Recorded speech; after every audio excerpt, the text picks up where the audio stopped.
With Australia in the grips of an energy crisis, Tasmania plans to become the battery of the nation.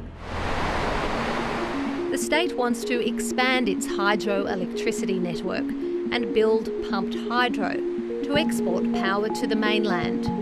The whole Australian energy market transition away from coal towards solar and wind requires a means to firm up that variable renewable energy.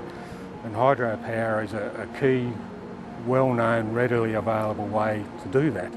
Pumped hydro stores water in 2 dams at different heights. When demand for electricity is low, water is pumped to the upper reservoir where it is stored.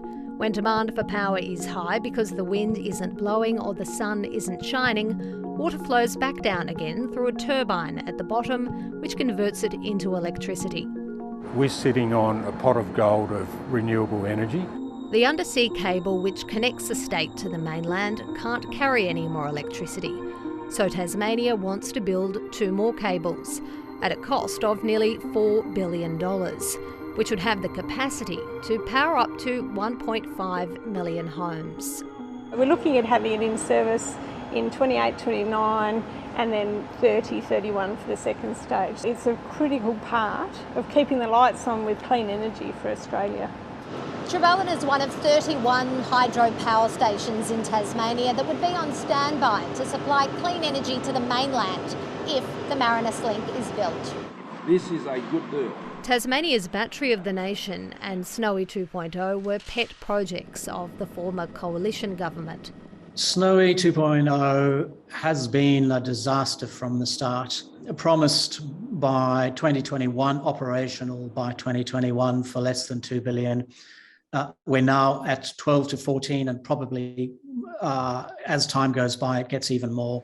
Consumer advocates say Tasmania should learn from Snowy 2.0's mistakes, which customers will ultimately pay for.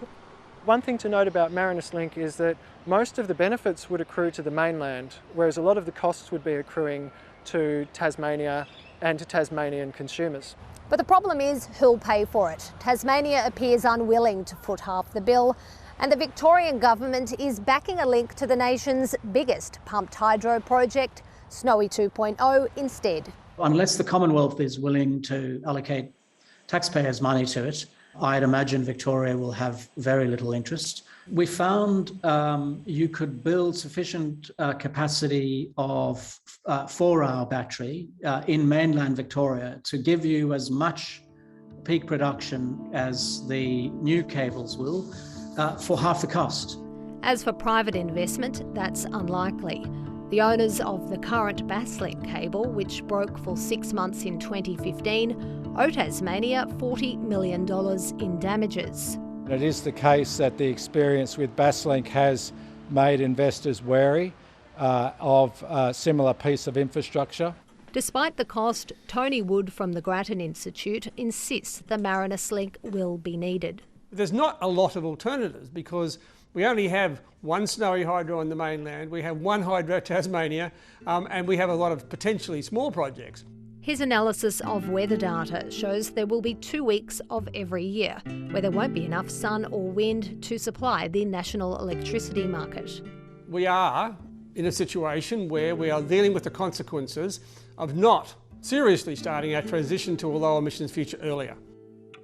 An expensive project in need of cash to fund it.